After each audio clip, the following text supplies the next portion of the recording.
सुमनसवन्दित सुन्दरि माधवि चन्द्र सहोदरि हेममयि मुनिगणवन्दित मोक्षप्रदायिनि मञ्जुळभाषिणि वेदनुते पङ्कजवासिनि देव सुपूजित सद्गुणवर्षिणि शान्तियुते जय जय हे मधुसूदन कामिनि आदिलक्ष्मि जय पालय माम्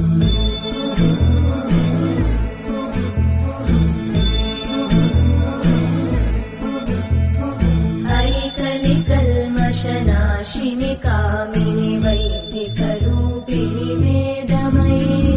क्षीरसमुद्भव मङ्गलरूपिणि मन्त्रनिवासिनि मन्त्रनुते मङ्गलदायिनि अम्बुजवासिनि देवगणाश्रितपादयुते